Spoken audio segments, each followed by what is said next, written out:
Bonjour, salam alaikum. D'abord, je me réjouis de cette occasion de célébrer la troisième journée mondiale de la statistique pour présenter l'un des travaux du Haut Commissariat au Plan ayant marqué le contexte de la pandémie Covid-19 et qui porte sur la conception, la réalisation et la présentation des résultats de l'enquête panel sur l'impact de la Covid-19 sur la situation sociale, économique et psychologique des ménages. Je saisis, si vous le permettez, cette occasion quinquennale de célébration de la GMS pour rendre hommage aux cadres, aux fonctionnaires et aux agents du commissariat au plan qui contribuent à la production et à la diffusion des données et des connaissances pour gérer la chose publique, pour répondre aux défis quotidiens et pour également pour répondre aux besoins d'éclairage et mesurer les progrès dans divers domaines. Comme vous le savez, la pandémie Covid-19 a créé un besoin encore plus urgent de données pour contribuer à suivre, évaluer et atténuer l'impact de la crise sanitaire. Mais étant donné que les enquêtes en face à face ne sont plus possibles en raison de risques d'infection et des restrictions de mobilité, les alternatives qui restent sont au nombre de trois. D'abord, la possibilité d'utiliser des données administratives lorsqu'il existe, ou bien l'exploitation des big data, disons des médias sociaux, mais malheureusement ces données restent fortement biaisées. Et la troisième option, c'est le recours aux enquêtes téléphoniques. Alors ces dernières ont le mérite de collecter des données sans devoir se rendre chez les ménages ou les entreprises. Elles peuvent également être mises en œuvre rapidement et à faible coût, tout comme elles peuvent s'adapter rapidement à l'évolution des circonstances. Mais ce type d'enquête devrait également faire partie, disons, du dispositif statistique national afin d'harmoniser sa conception et d'en faire recours en cas d'urgence. En bref, ce type d'enquête est de courte durée, avec un questionnaire léger, un échantillon de taille réduite et un plan d'échantillonnage simple. Alors, toute chose a son revers. Ce type d'enquête présente effectivement des avantages, mais elle présente également des inconvénients. Et ces derniers doivent être maîtrisés pour réduire, voire même éliminer leurs biais statistiques via une conception méthodologique solide et un protocole d'élaboration et d'exécution harmonisé avec les enquêtes standards auprès des ménages ou des unités de production. Alors par rapport aux avantages, brièvement, je citerai trois. D'abord, elle permet de réaliser des économies importantes pour suivre et évaluer les impacts de la pandémie sur les différents segments de la population. Et ça, c'est important, sur les différents segments de la population. Et non pas une partie qui pourrait être atteinte par les enquêtes sur le web et les médias sociaux. Ça, c'est un avantage, c'est un double avantage en fait. Deuxième chose, c'est que ce type d'enquête permet de créer une base de données longitudinale qui couvre 3 périodes, avant, pendant et après la pandémie. Et donc, ça offre une opportunité pertinente pour conduire des recherches empiriques d'évaluation sur les effets à court, moyen et long terme de la pandémie.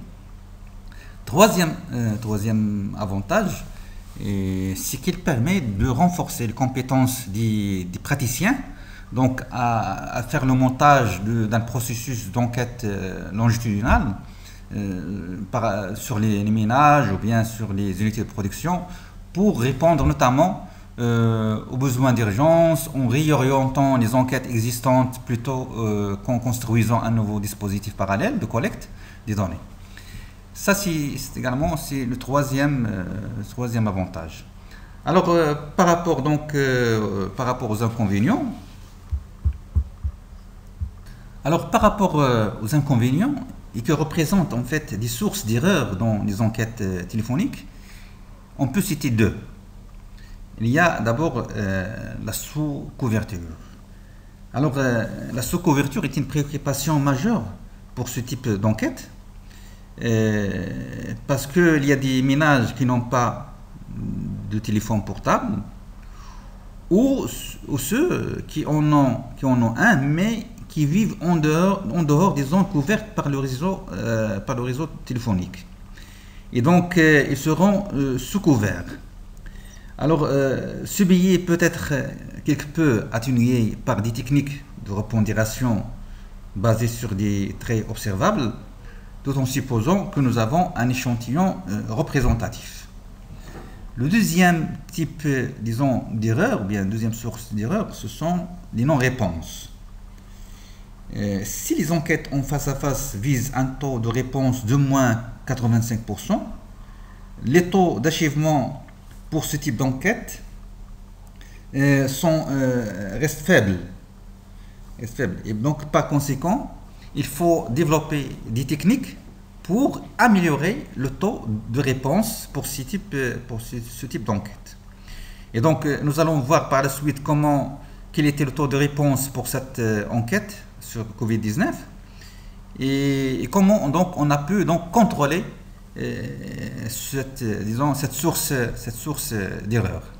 Alors généralement, ces deux billets ou bien ces deux sources d'erreur peuvent être contrôlées par l'usage d'une base d'échantillonnage des enquêtes récentes par sondage représentative au niveau national, à condition qu'ils fournissent les numéros de téléphone des contacts de référence des ménages déjà enquêtés. C'est-à-dire que je pourrais donc, grâce à une enquête récente, créer un échantillon, et bien un sous-échantillon représentatif à l'échelle nationale ou par milieu,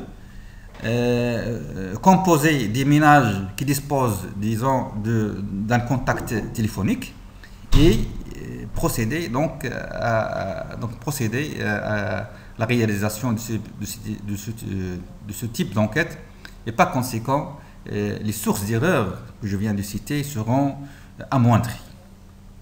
Bien sûr, il y a d'autres techniques, comme je viens de le citer, c'est qu'on peut avoir recours à la repondération pour corriger ces sources d'erreurs. Ce type d'enquête utilise trois techniques d'échantillonnage. La première consiste à choisir des ménages à partir d'une liste de numéros de téléphone provenant de campagnes de téléphone ou d'une enquête récente auprès des ménages. La deuxième technique consiste donc à générer de manière aléatoire des numéros de téléphone possibles si on connaît, disons, la structure de la création de ces numéros selon les compagnies des téléphones. Troisième technique, c'est que le plan d'échantillonnage peut être ajusté au fil du temps pour inclure des ménages supplémentaires en fonction de l'objet de panel. Autrement dit, c'est que les données de base de chaque panel peuvent être utilisées pour générer une base d'échantillonnage pour le panel suivant en fonction de la thématique concernée. Troisième considération technique, c'est que le questionnaire de chaque panel doit être léger, de telle sorte que l'interview ne dépasse pas 30 minutes. Alors, dans le cadre de l'élaboration statistique de l'enquête nationale sur l'impact de la pandémie Covid sur la situation des ménages, donc on a pris en considération toutes ces précisions et toutes ces techniques conceptuelles et méthodologiques pour élaborer cette enquête. Par rapport aux aspects méthodologiques de l'enquête Covid-19 auprès des ménages, je précise d'abord que c'est une enquête de type CATI, parce qu'elle a conjugué l'usage de téléphones assistés par tablette, et la procédure de collecte consiste à appeler les ménages sur leur numéro de téléphone pour conduire l'interview. Il s'agit d'une enquête panel pour suivre la situation des ménages en deux phases, avant et pendant le confinement. La première phase a concerné donc la collecte des données sur le niveau de vie des ménages réalisé entre décembre 2019 et mars 2020. Quant à la deuxième phase, elle a porté sur le suivi de l'impact de la pandémie Covid-19 sur la situation sociale, économique, psychologique des ménages. La deuxième phase a connu la réalisation de deux panels, ou bien de deux passages. Le premier passage du 14 au 23 avril et le deuxième du 15 au 24 juin. Pour s'informer sur les différents aspects de l'impact de la pandémie Covid sur la situation des ménages, les objectifs de l'enquête panel ont changé d'un passage à l'autre. Pour le premier passage, les objectifs consistent à appréhender le niveau d'effectivité de confinement, les connaissances des ménages relatives au Covid, les actions prophylactiques, l'approvisionnement domestique en produits de consommation d'hygiène, les sources de revenus en situation de confinement, l'accès à l'enseignement, l'accès aux services de santé et les réactions psychologiques des ménages dans le contexte de la pandémie. Par rapport au deuxième passage, les objectifs visés consistent à suivre l'évolution des comportements préventifs et sociaux des ménages, s'informer sur leurs intentions de la réaction aux risques infectieux et leur perception à l'égard de mode de vie en période de déconfinement, comprendre comment s'organisent les pratiques et les routines des membres du ménage dans le cadre de confinement, c'est-à-dire quels sont les problèmes relationnels au sein des ménages et comment s'opère le partage des responsabilités et des tâches, des tâches domestiques. Et le dernier objectif, c'est l'individualisation des répercussions de l'impact de la pandémie sur les différentes catégories de la population ciblée, notamment les hommes et les femmes, les garçons et les filles, pour donc voir de près les impacts en termes d'emploi, les impacts en termes d'accès à l'éducation et aux soins de santé. Étant donné que le plan d'échantillonnage de la dite enquête est similaire à celui de l'enquête niveau de vie 2020, il serait intéressant de décliner quelques éléments techniques qui ont présidé le choix de l'échantillon de l'enquête niveau de vie. Alors, le tirage des unités primaires de l'échantillon niveau de vie a été fondé sur les critères suivants. En milieu urbain, le critère retenu, c'était donc le découpage administratif en région, province et le type d'habitat. En milieu rural, la stratification retenue des unités aréolaires se réfère au découpage administratif de territoire et le type de relief. L'échantillon de cette enquête a été utilisé comme base de sondage pour l'enquête sur l'impact de la pandémie Covid sur la situation des ménages. Au total, il est composé de 3300 chefs de ménage répartis en 2100 ménages urbains et 1200 ruraux. Et donc, considérant ces aspects-là, la stratification de l'échantillon Covid est parfaitement similaire à celle de l'enquête niveau de vie 2020. Partant de cette similarité entre les deux enquêtes, la population cible ou l'échantillon de l'enquête Covid, il est composé des chefs des ménages enquêtés dans le cadre de l'enquête niveau de vie 2020 et qui disposent d'un numéro de téléphone. La taille de l'échantillon est de 2350 ménages, 1500 urbains et 850 ruraux. Et cet échantillon est représentatif au niveau national et par milieu de résidence. Cette approche présente plusieurs avantages. Primo, les caractéristiques démographiques et socio-économiques des ménages observés en premier et deuxième passage de l'enquête sur l'impact de la pandémie Covid sont fournis par l'enquête niveau de vie 2020. Ça, c'est le premier avantage qu'on a gagné. Deuxième avantage, c'est que le taux de réponse est très élevé par rapport aux enquêtes CATI. Il s'élève à 92% en premier passage et en deuxième passage. Ça, c'est très très important. Le plan d'échantillonnage, donc, on peut dire, est celui de l'enquête niveau de vie 2020. Et par conséquent, il a été possible de calculer les probabilités d'inclusion et les coefficients d'extrapolation des ménages échantillonnés. Cette enquête a abordé diverses thématiques et qui fait d'elle en fait son point fort qu'il a touché presque toutes les préoccupations des ménages dans le contexte de la pandémie Covid-19. On trouve par exemple le niveau d'effectivité du confinement sanitaire, l'évolution des comportements préventifs et sociaux des ménages, l'état de l'approvisionnement des ménages en produits de consommation d'hygiène, les sources de revenus en situation de confinement et répercussions de la pandémie sur la situation des ménages. Les rapports au système d'enseignement et de formation, l'accès aux services de santé, les réactions psychologiques, les pratiques et les routines des membres des ménages dans le cadre de confinement et comme dernière thématique, les rapports sociaux dans le contexte de la pandémie Covid-19.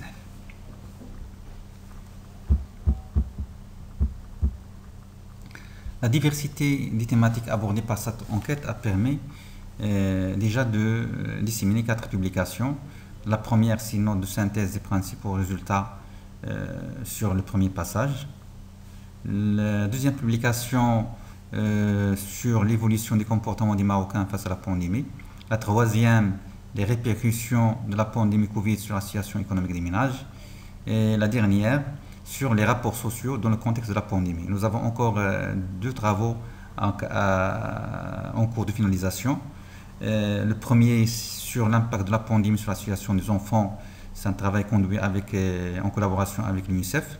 Et le deuxième travail est sur l'analyse genre des données de l'enquête sur l'impact de la pandémie sur la situation économique et sociale des ménages avec l'appui de l'Union Femmes.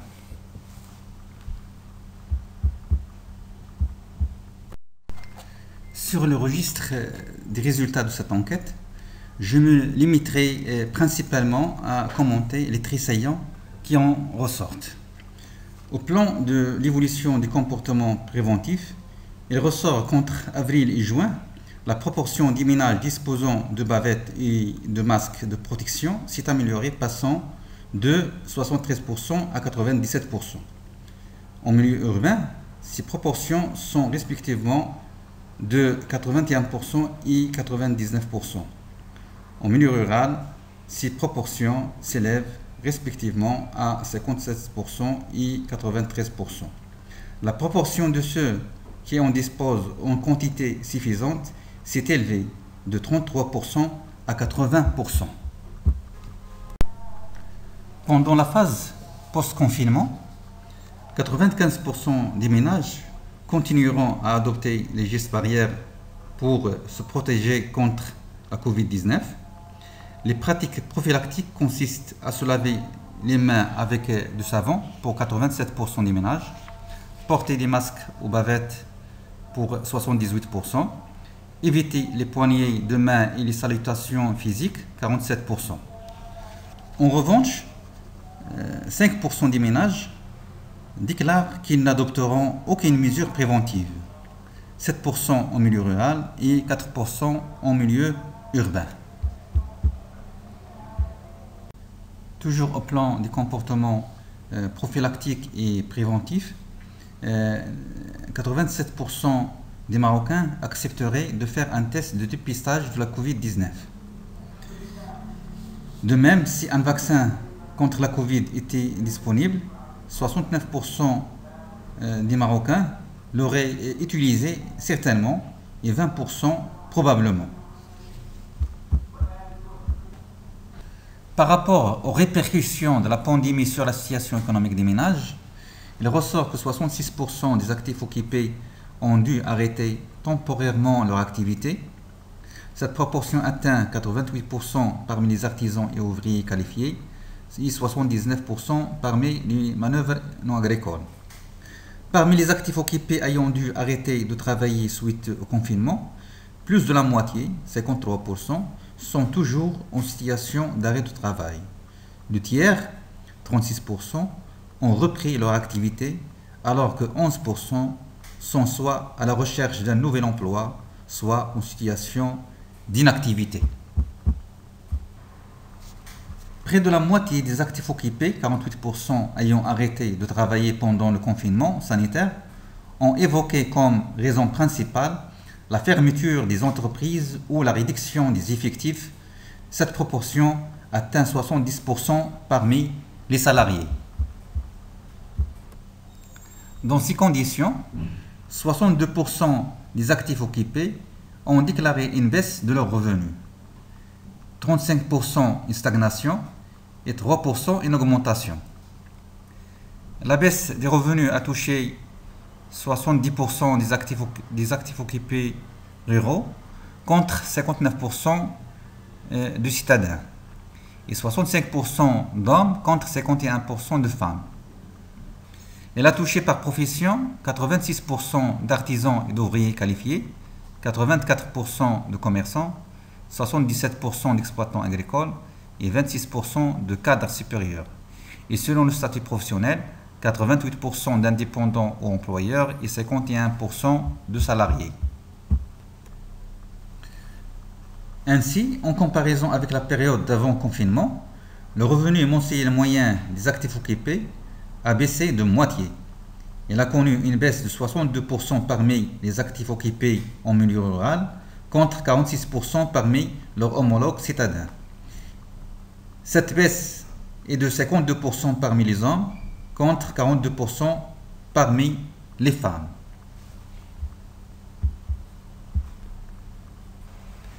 Pour compenser la perte d'emploi et la baisse de revenus, 30% des personnes en âge d'activité ont sollicité l'aide de l'État ou de l'employeur dans le cadre des programmes de soutien aux personnes ayant perdu leur emploi dans le secteur privé, qu'il soit formel ou informel.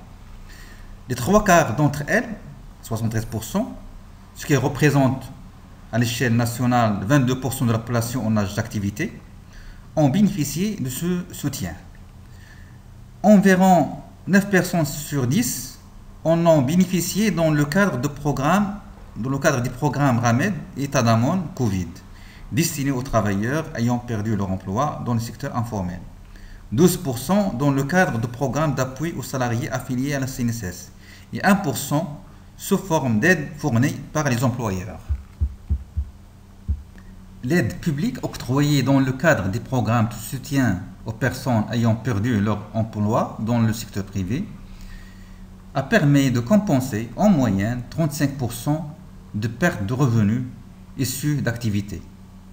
Dans les villes, cette moyenne atteint 63%, contre 28% dans les milieux ruraux. Et les deux, 39% pour les hommes, contre 20% pour les femmes.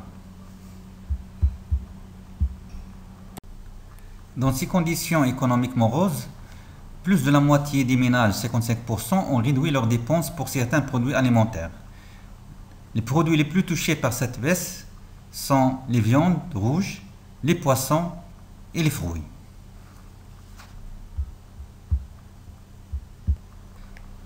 Et cette morosité économique s'est également répercutée négativement sur le respect des engagements financiers des ménages. Parmi les 11% de ménages ayant des membres scolarisés dans le secteur privé, 35% n'ont pas pu s'acquitter de leurs redevances scolaires. Parmi les 9% de ménages ayant contracté un crédit de consommation, 29% étaient incapables de payer leur traite. Et parmi le cinquième de ménages locataires, 20%, un quart n'a pas pu payer le loyer. Dans le domaine de l'éducation, l'intérêt accordé au suivi des cours à distance a été réellement impacté par le report ou l'annulation des examens. La part des personnes scolarisées qui suivent les cours à distance a reculé après report ou annulation des examens de 78% à 61%. Cette baisse est plus prononcée au collège de 81% à 58%, suivi par le primaire de 73% à 54%, le secondaire de 86% à 72%, et enfin la formation professionnelle de 70% à 61%. La part des personnes scolarisées qui suivent ces cours de façon régulière a aussi connu une baisse de 43% à 33%.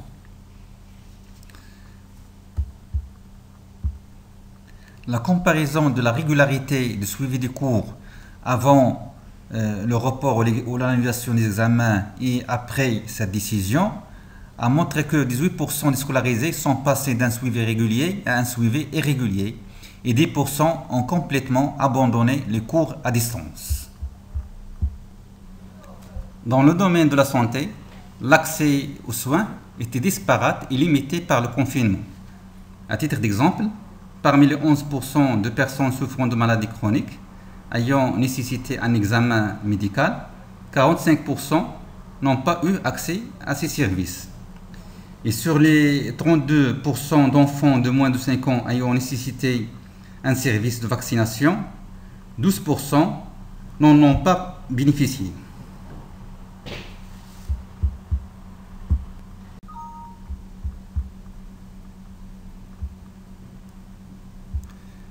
Dans le contexte de confinement, les rapports sociaux au sein du foyer familial ont été ébranlés.